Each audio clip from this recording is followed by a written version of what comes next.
Okay, so picture this. You're standing in the store and you see two pairs of shoes. One is $40 and the other is $120. Obviously, you grab the $40 pair because, hey, you just saved 80 bucks, right? Smart move.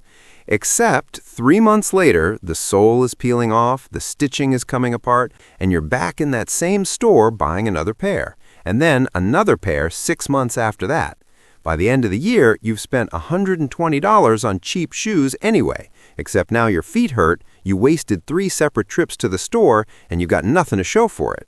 That right there, that's the cheap tax, and most of us are paying it every single day without even knowing it. My name is Ben, and I spend way too much time thinking about the hidden costs of trying to save money. If you're someone who works hard, tries to be careful with spending, but somehow still feels like your money disappears faster than it should, make sure you hit that subscribe button and give this video a thumbs up if it helps you out. Because today, we're going to talk about one of the most counterintuitive ideas in personal finance.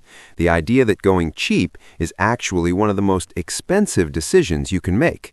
And once you see it, you genuinely cannot unsee it. Here's the thing. We've been taught our whole lives that spending less money is the same thing as saving money. Your parents probably said it. Every budgeting app on your phone is built around it. Spend less, cut back, go for the cheaper option. And look, I'm not saying that's completely wrong, but it's not completely right either. And that's where people get stuck. The real question you should be asking isn't, how much does this cost? The real question is, how much does this cost me over time? Because those two numbers are almost never the same, and the gap between them is where most people quietly bleed money for years. Let me give you a really simple example so we're all on the same page. Let's say you need a blender. There's a $30 blender and a $90 blender. Most people, especially when they're trying to be responsible with money, grab the $30 one. Totally understandable. But the $30 blender breaks in 8 months, so you buy another one. That one lasts about 10 months. You buy another. In 3 years, you've bought 4 blenders and spent $120. The person who bought the $90 blender once is still using theirs and has spent $30 less than you. That's the cheap tax in its most basic form, and it shows up everywhere. Now, here's what most people don't realize. It's not just physical products where this happens. The cheap tax shows up in your health decisions, your housing choices, your food, your car, your technology, even your relationships with service providers. It is absolutely everywhere once you start looking for it. So why do we keep doing this? Why do smart, reasonable people keep making the same calculation error over and over again? This is where it gets really interesting because it's not actually about intelligence, it's about how our brains are wired to think about money. There's a concept in behavioral economics called present bias, and what it basically means is that our brains are really bad at weighing future costs against present savings. When you're standing in that store and you see the price tag, your brain processes that number as real and immediate and certain. The future cost, the replacement, the repair, the inconvenience, that feels vague and far away, so your brain naturally discounts it. It doesn't feel as real. So you make the cheaper choice not because you're being irrational, but because your brain is doing exactly what brains do. It's prioritizing the concrete present over the uncertain future. This is actually the same reason people don't invest early enough. The money in your account right now feels real. The compounding returns you'll have in 20 years feel abstract. So spending feels more natural than saving, and saving feels more natural than investing, even when investing is clearly the smarter move on paper. There's another layer to this, too. A lot of us grew up in households where money was tight, and the lesson we absorbed, even if nobody said it out loud, is that cheap is safe and expensive is reckless. That's a really deep belief, and it makes total sense given the circumstances. But it becomes a problem when you carry it into adulthood and apply it to every single financial decision, regardless of the context. Because sometimes paying more up front is the financially conservative choice. And that sounds backwards, but stay with me here. Let's actually run the numbers on a few real-life scenarios, because I want you to feel this, not just understand it intellectually. Let's start with food. This one hits home for a lot of people. Say you're trying to cut costs and you decide to stop buying the $8 bag of salad greens and start buying the $2 bag of loose lettuce. Smart, right? Except the $2 lettuce wilts in 2 days, and half of it ends up in the bin. The $8 bag has a 2-week shelf life, and you actually use all of it. Now, instead of spending $8 once, you're buying 3 bags of $2 lettuce a week, spending $6 but only getting $4 worth of actual food. By the end of the month, you've spent more money and eaten less food. This is something researchers at the University of Arizona actually studied. They found that the average American household throws away about 31% of the food they purchase. And cheaper, lower-quality produce spoils faster, which means budget buyers often waste more food proportionally than people who spend a bit more on better quality items. Now let's scale this up to something bigger. Let's talk about cars. This is a big one. Someone buys a $7,000 used car because it's all they feel they can afford. The car needs $2,000 in repairs in the first year, then another $1,500 the year after that. Then the transmission goes, which is another $2,500.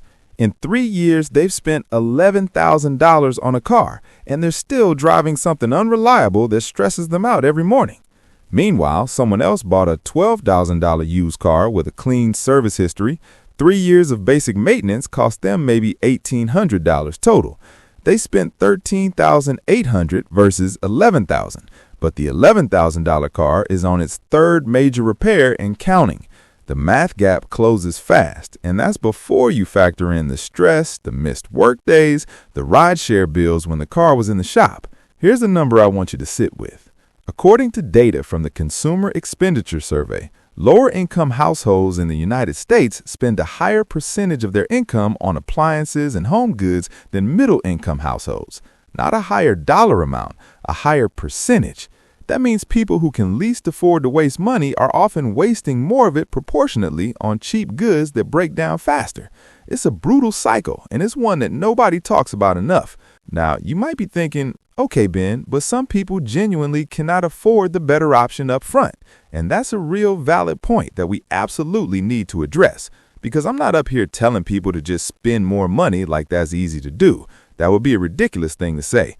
What I'm saying is that the framework of cheaper equals financially responsible is broken. And understanding that is the first step toward making smarter decisions even when your budget is tight. Because sometimes the smart move is to wait longer and save up for the better option, rather than buying the cheap version 3 times. The first one is healthcare. Look, I know this is a sensitive topic, and I know access to healthcare varies enormously depending on where you live and what your situation is. But here's the general principle. Delaying or avoiding preventive care to save money today almost always costs significantly more later. A basic dental cleaning might cost $100. Ignoring a small cavity because you don't want to spend the money turns into a root canal that costs $1,500. A root canal ignored turns into an extraction and an implant that runs $4,000 to $6,000. This is literally just one tooth. The CDC has published data showing that Americans who skip preventive care due to cost end up spending substantially more on emergency and corrective care over the course of their lives. Paying a small amount now to avoid paying a large amount later is not extravagance, it is strategy. The second area is housing. Renting the cheapest apartment you can find sounds responsible, but cheap housing often comes with hidden costs that people don't account for. Higher utility bills from poor insulation, constant maintenance issues that eat your time and sometimes your money, a location that makes your commute longer, which means more fuel, more wear on your car, more hours of your life spent commuting instead of working or resting. A 2019 Harvard study on housing found that the true cost of affordable housing in inconvenient locations often exceeded the cost of slightly more expensive housing in better positioned areas once transportation costs were factored in. Your rent is not your only housing cost, and too many people forget that. The third area is tools and equipment, whether that's for work or for your home. If you use something regularly, buying the cheap version is almost always the more expensive choice. A cheap kitchen knife that can't hold an edge means you're fighting your food instead of cutting it, which takes longer, which means you're more likely to give up and order takeout. A cheap laptop that runs slow costs you in time and frustration, and time is money, whether you're self-employed or not. This is why professionals who depend on their tools for income almost universally buy quality. A plumber doesn't buy the cheapest wrench. A photographer doesn't buy the cheapest lens, because they understand that the tool is part of the product. The fourth area, and this one surprises people, is financial products themselves. A bank account with fees, a credit card with a high interest rate because you picked the one that was easiest to get approved for, a loan with a slightly higher rate because you didn't shop around. These feel like small differences, but they compound into enormous amounts over time. Someone paying 18% interest on a credit card balance versus someone who transferred to a 12% card on a $5,000 balance, that 6% difference costs roughly $300 a year in extra interest. That's not chump change. That's a car payment, and it's happening invisibly every single month because the higher rate card felt like a fine decision at the time. This is where it gets really interesting, and most people have never thought about it this way. Every cheap product that breaks, every low-cost service that fails, every budget option that underdelivers, it doesn't just cost you money when you replace it. It costs you time. And time, when you actually put a value on it, is often worth more than the money you thought you were saving. Think about it this way. If you earn $25 an hour at your job, and I'm using that as a simple example, your number might be higher or lower, then 1 hour of your time is worth $25. Every time a cheap product fails and you have to deal with it, research the replacement, drive to the store, wait in line, set it up again, that's time. An hour here, 2 hours there. It adds up fast, and most people never put a dollar value on that time, so they never include it in the cost calculation. Here's a really concrete version of this. Imagine you buy a cheap printer for your home office. It jams constantly. Every jam takes 10 minutes to deal with. You're printing regularly, so this happens 3 or 4 times a week. That's 30 to 40 minutes a week dealing with printer jams. Over a year, that's 30 hours. 30 hours of your life spent fighting a printer. If your time is worth even $15 an hour, that's $450 in lost productivity from a printer that probably cost you $60 and felt like a bargain. Now, you might be thinking, okay, but I can't just go around assigning dollar values to every minute of my day. That's exhausting. And you're right, you don't need to do that for everything. But you do need to build the habit of thinking about time as a resource that has value. Because once you start thinking that way, a lot of cheap options stop looking cheap at all. So here's the framework I want you to take away from this video. Instead of asking what's the cheapest option, start asking what's the lowest cost per use, because that's the number that actually matters. Let's say you buy a jacket. Option A is $40 and you wear it for 1 season before it falls apart. Option B is $160 and you wear it for 6 years. Option A costs you $40 per year of use. Option B costs you about $27 per year of use. The expensive jacket was cheaper. This is the cost per use calculation, and it rewires how you think about spending completely. The formula is simple. Take the total cost, including likely repairs and replacement, and divide it by how many times or how many years you'll realistically use it. The resulting number is what the thing actually costs you. And when you run that math on enough purchases, you'll find that quality items from reputable sources almost always win, especially for things you use frequently. Here's the thing, though. This does not mean always buy the most expensive version. There are genuinely plenty of situations where the cheap option is fine. If you need a pen to sign one document and you'll never use it again, buy the cheap pen. If you're buying a Halloween costume you'll wear once, go ahead and get the $20 one. The cost per use calculation works both ways. The logic only kicks in when you're buying something you'll use regularly or depend on. That's the distinction. Frequency of use and dependency level are the 2 factors that determine whether quality matters. All right, let's talk about what you can actually do with all of this, because information without action is just entertainment. The first thing you want to do is start tracking your replacement purchases. For the next 3 months, every time you buy something to replace something else that broke or wore out, write it down. Just keep a simple note on your phone. Most people have no idea how much they spend on replacements because each purchase feels small and isolated. But when you see them all together at the end of 3 months, the pattern becomes impossible to ignore. You'll start to see exactly where the cheap tax is hitting you hardest. The second thing is to create what I call a quality tier list for your life. Go through your regular purchases and divide them into two categories: things you use every day or depend on heavily, and things you use occasionally or don't really depend on. For the first category, shoes, work tools, kitchen equipment you use daily, your mattress, your primary vehicle, these are the areas where quality almost always pays for itself. For the second category, feel free to go with cheaper options. You don't need a premium brand for everything. You just need to be strategic about where quality actually moves the needle for you. The third thing, and this is a big one, is to start using the waiting period trick when making purchases. When you're tempted to buy the cheap version of something impulsively, give yourself 72 hours. During that time, look up reviews, check how long the product is expected to last, read the complaints about it.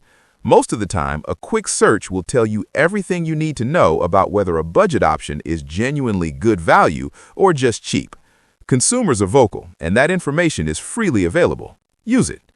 The fourth step is to think in terms of annual budgets rather than purchase prices.